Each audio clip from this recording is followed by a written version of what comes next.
મનીષા ઠેસિયા, અમારી YouTube channel Gujarat સમુદાયમાં આપનું સ્વાગત છે। વાત કડવી છે પરંતુ મહદઅંશે સાચી છે કે ભ્રષ્ટાચારીઓની સામે વાંધો નથી, પરંતુ શરત માત્ર એક છે કે ભ્રષ્ટાચારી પક્ષનો હોવો જોઈએ। ડેડિયાપાડાના ધારાસભ્ય ચેતર વસાવા નર્મદા જિલ્લા કલેક્ટર કચેરીની સામે ધરણા પર બેઠા છે અને કારણ માત્ર એક જ છે કે ભ્રષ્ટાચાર।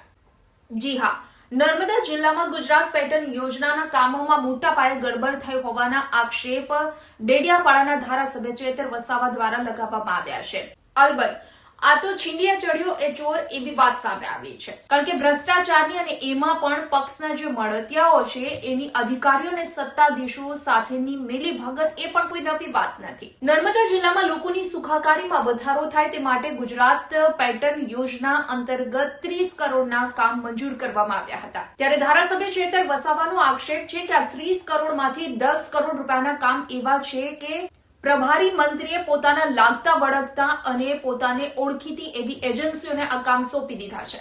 વાત અહીં પૂરી થતી નથી, બલકે વાત અહીંથી શરૂ થાય છે કે આ 10 કરોડના જે કામ પ્રભારી મંત્રી દ્વારા તેમના ઓળખીતા લાગતા વળગતા અને ઓળખીતી એજન્સીઓને જ્યારે આપી દેવામાં આવ્યા છે ત્યારે સ્વાભાવિક રીતે આ કામ કેવી ગુણવત્તાના થશે એ સૌ કોઈ જાણે છે। આ કામ કેટલી સમય મર્યાદામાં પૂર્ણ થશે, તેમાં કેવું મટીરીયલ વાપરવામાં આવશે, આ કામની ગુણવત્તા ચકાસવામાં આવશે કે નહીં તેનાથી સૌ કોઈ વાકેફ છે।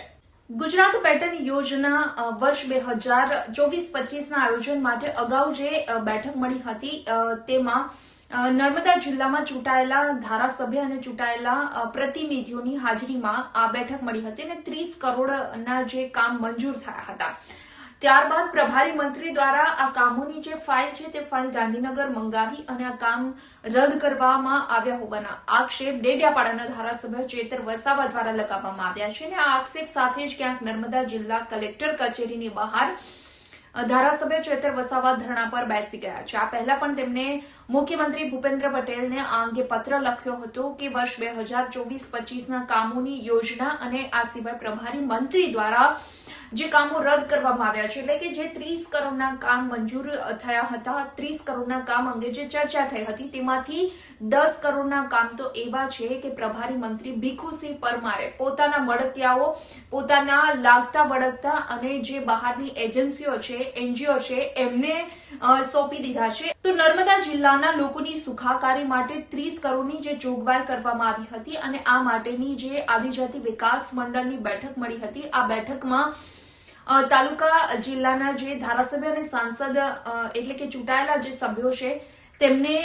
વિકાસના કામોનું લિસ્ટ સાથે બોલાવવામાં આવ્યા હતા, પરંતુ આમાંથી કોઈ જ કામ મંજૂર કરવામાં નથી આવ્યા અને પ્રભારી મંત્રી દ્વારા બારોબાર 10 કરોડના કામ અન્ય એજન્સી તેમના મળતિયાઓને સોંપી દેવામાં આવ્યા છે અને આ રીતે ક્યાંક નાણાંનો વેડફાટ થતો હોવાના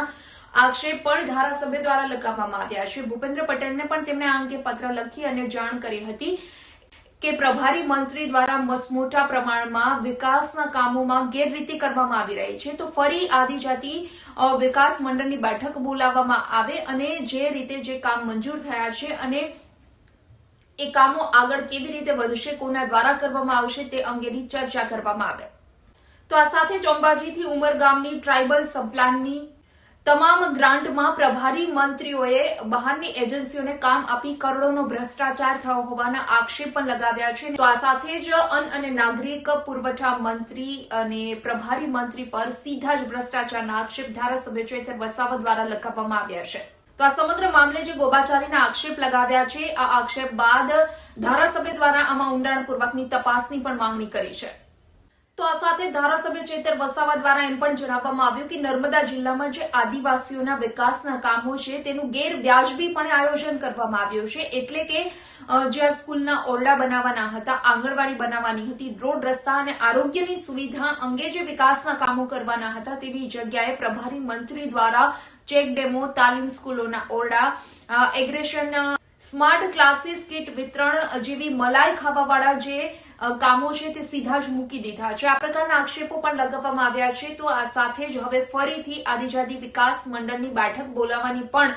માંગણી કરવામાં આવી રહી છે। ત્યારે જોવાનું રહ્યું કે હવે આ સમગ્ર મામલે આગળ શું નિર્ણય લેવાયો છે, કારણ કે હાલ તો ધારાસભ્ય દ્વારા કલેક્ટર કચેરીની બહાર